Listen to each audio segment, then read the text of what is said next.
तरुण sir, सबसे पहले तो पिछले जितने भी दिन हैं जो ग्लोबल बस चल रहा है, सिनेरियो चल रहा है, उसकी वजह से हमने अच्छा खासा मूव जो है वो सोने में आते हुए देखा है। अब ऐसे में ग्लोबल सिनेरियोज जो हैं, पी स्टॉक जिस पर काफ़ी ज़्यादा चर्चा चल रही थी क्योंकि वो फेल हो चुकी है, उस पर आपका टेक क्या है?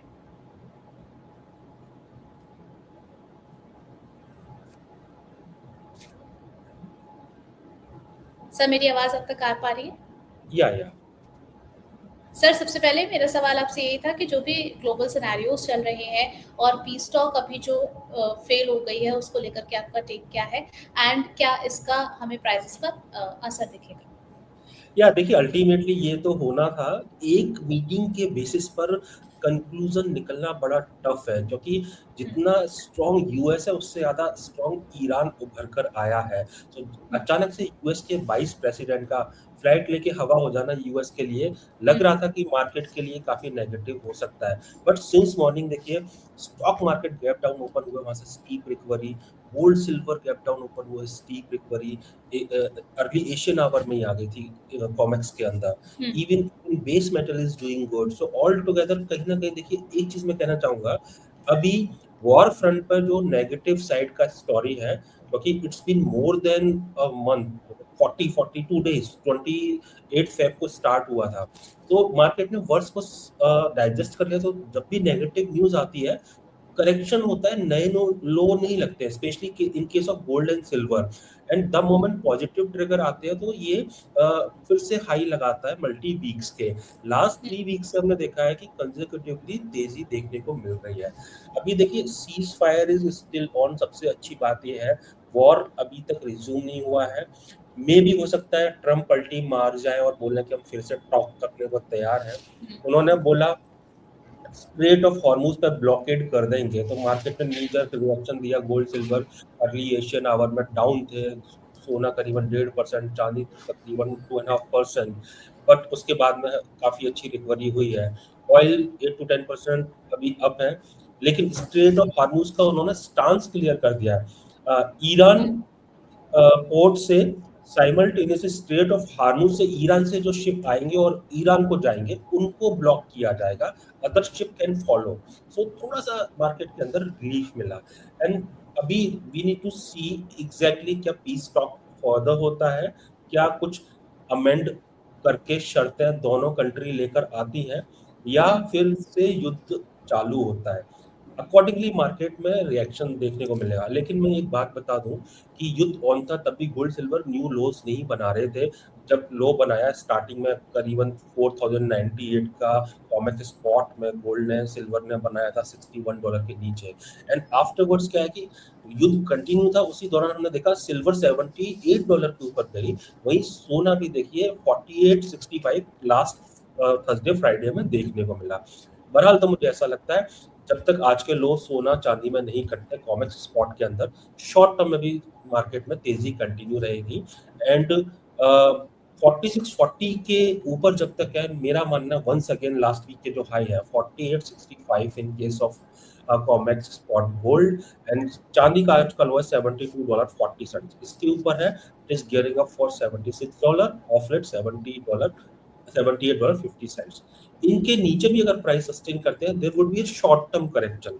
अभी जो वॉर टाइम पर लो लगे हैं, that is not going to revise. कहीं ना कहीं market is trying to create long term base at the current juncture. और अगर ऐसा होता है तो इन्वेस्टमेंट के हिसाब से ये लेवल बहुत अच्छे उभर कर नजर आएंगे। तो बहरहाल तो मैं देखता हूँ कि कोई भी वॉर एंड के एंड पर कोई न्यूज आती है, that is giving more push to the riskier asset classes, even safe haven like gold and silver। कोई भी नेगेटिव न्यूज आती है तो that is just simply creating a short term pressure, और प्राइस थोड़ा बहुत गिर के कंसोलिडेशन में चले जाते हैं। जी। चलिए, यहाँ पर आपने कहा कि अगर इस तरीके की कोई नेगेटिव न्यूज़ आएगी तो कहीं ना हमें प्राइसेस हमें करेक्ट होते हुए नजर आएंगे। सर, वन मोर थिंग, हमने यहाँ पर देखा था कि अभी बीच में एक करेक्शन आया, देन वो प्राइसेस जो है वो बहुत ज़्यादा सस्टेन नहीं कर पाए हैं। अभी अगर आने वाले फर्दर टाइम में हमें प्राइसेस जो है डाउन साइड पकड़ते हुए नजर आते हैं, तो आपको लग रहा है कि उन रेंज पर जो है थोड़े से सस्टेन करते हुए नजर आएंगे प्राइसेस? देखिए, I am of the opinion that correction आएगा भी तो वो शॉर्ट लिव्ड आएगा। बहरहाल तो देखिए, मैं मानता हूँ 4550 in case of gold, $69 in case of silver. ये लेवल है, जब तक इनके ऊपर है करेक्शन के कोई आसार नहीं है। इनके नीचे भी करेक्शन आएगा तो चांदी में $3-4 का आ जाएगा, not more than that. Even मैं गोल्ड की बात करता हूँ तो मे भी हो सकता है कि $100-200 और करेक्ट कर जाए, but that level will emerge as a strong buying zone. So मुझे ऐसा लगता है कि worse is over for both the commodities and it is trying to create a base, and investment के हिसाब से I think we are nearing और very close to the realistic price as of now. So मैं तो investment के हिसाब से अच्छे लेवल देख रहा हूँ, इवन करंट लेवल भी या थोड़ा गिरावट आता है तो भी डरने की कोई जरूरत नहीं है। चांदी जब तक 2 लाख के ऊपर है, कोई बिकवाली भारतीय बाजार में सस्टेन नहीं करेगी। सोना जब तक 1,35,000 के ऊपर है, डरे नहीं, have confidence in the long term story of gold and silver. चलिए सर, थोड़ा-सा हम स्ट्रैटेजी भी समझना चाहेंगे, जितने भी शॉर्ट टर्म ट्रेडर्स हैं, उनके लिए क्या सलाह रहेगी? करंट मार्केट सिनेरियो में क्या अपॉर्च्युनिटी है उनके लिए? देखिए, हमने देखा लास्ट कपल ऑफ डेज के अंदर गोल्ड के प्राइस 1,50,000 से 1,55,000 के रेंज में होगा कर रहे हैं, वेयर इन क्योंकि हमने नीचे से रिकवरी होते हुए देखा है, पॉसिबिलिटीज है अपर रेंज कटने का। जब तक 1,50,000 के ऊपर है सोने के प्राइस, अपसाइड सरप्राइज देखने को मिलेगा। 1,50,000 या उसके आसपास मिलते हैं क्योंकि रेंज बाउंड मार्केट है अभी फिलहाल, तो बाय करना चाहिए। 1,49,800 के स्टॉप लॉस के साथ 1,54,500, 1,55,000 के आसपास वहां से एग्जिट कर लेना चाहिए। 1,55,000 के ऊपर गए तो सोना 1,57 से 1,64 तक भी देखने को मिलेगा। 1,50 के नीचे अगर सस्टेन करते हैं तब मान सकते हैं कि 1,45 से 1,50 का रेंज, या 1,46 से टू बी वेरी प्रिसाइज 1,50 का रेंज इसमें होवर करते हुए नजर आएगा। लेकिन मुझे ऐसा लगता है 1,46 भी अगर आ गए ना तो वो अग्रेसिव लोग बाय करना प्रेफर करेंगे।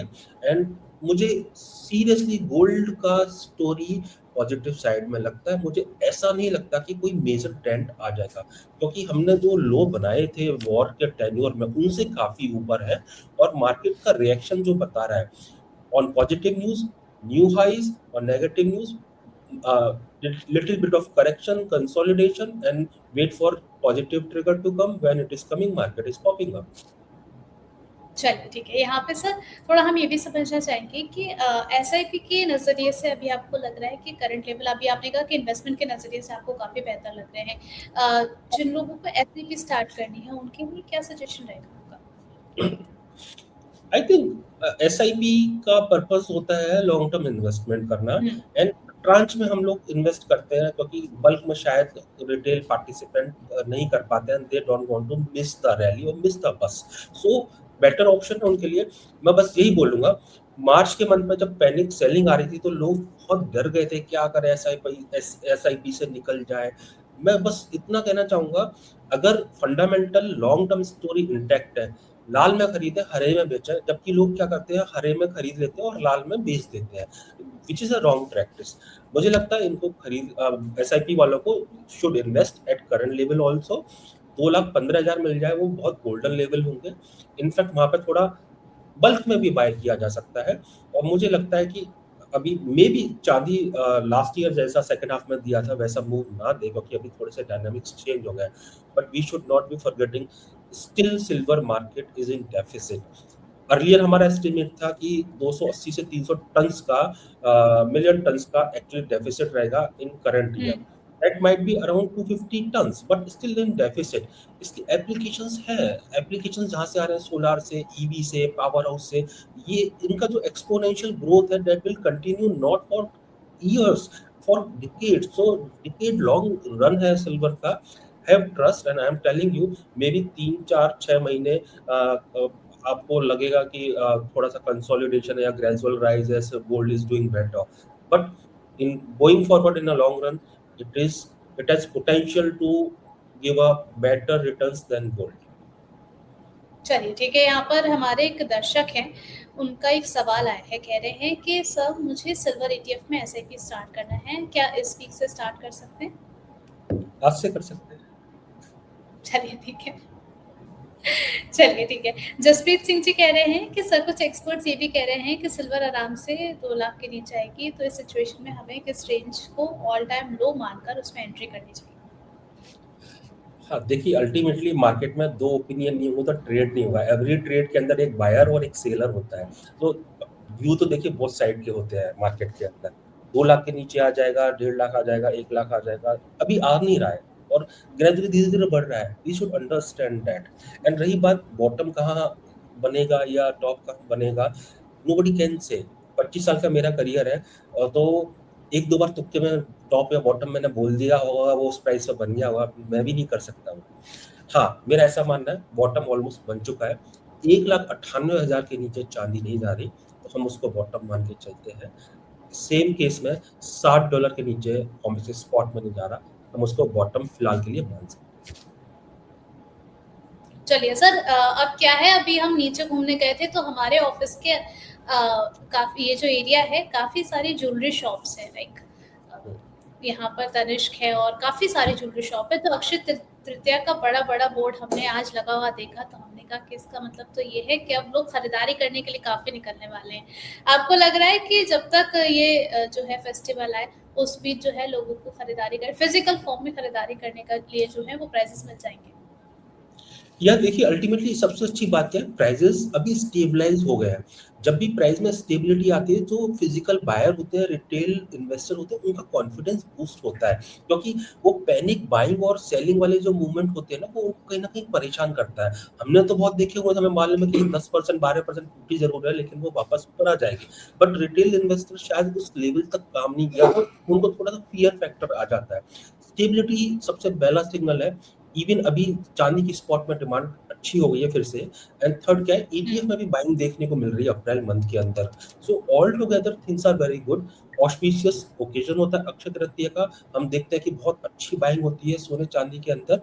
And this year also the way it has given Akshaya Tritiya to Akshaya Tritiya return, कहीं ना कहीं कॉन्फिडेंस लेवल बहुत रॉबस्ट रहेगा इन्वेस्टर के, फिजिकल बायर के माइंड में। And we are going to have a good demand during that auspicious day. चलिए sir, थोड़ा सा गोल्ड सिल्वर रेशियो के लिहाज से भी हम समझना चाहेंगे कि आप इस ईयर में अगर हम बात करें तो आप किसे ज़्यादा फेवरेबल मान रहे हैं? अभी गोल्ड ज़्यादा बेहतर लग रहा है लॉन्ग रन के लिए, या फिर सिल्वर इस बार भी जो है वो लास्ट हमने जो उसका ट्रैक रिकॉर्ड देखा तो उसको फॉलो करती हुई नजर आएगी? लॉन्ग रन की बात करूँ तो ultimately silver will outperform the gold, silver ratio कम आएगा। हाँ, शॉर्ट टर्म में मे भी हो सकता है कंसोलिडेशन रहे या गोल्ड थोड़ा अच्छा परफॉर्म करते हुए नजर आ जाए, क्योंकि अभी एक तरफा तेजी का माहौल नहीं है, ग्रेजुअल मार्केट में तेजी आएगी या मंदा आएगा। साइमल्टेनियसली देखिए, अभी uncertainty is there, industrial activities have slowed down, that will have impact on the global growth also. Oil is at a elevated level that is actually create a inflationary pressure in the global world market. So altogether things are not so much rosy for the risky asset classes, industrial commodities, silver के industrial applications भी बहुत हैं, so might have some laggard movement, but ultimately रहेगी तो तेजी ही। gold में outshine in 3 to 6 month time, but मैं long run की बात करता हूँ तो silver and silver will outshine। Long run के लिए सिल्वर जो है वो चमचमाती हुई नजर आ रही है।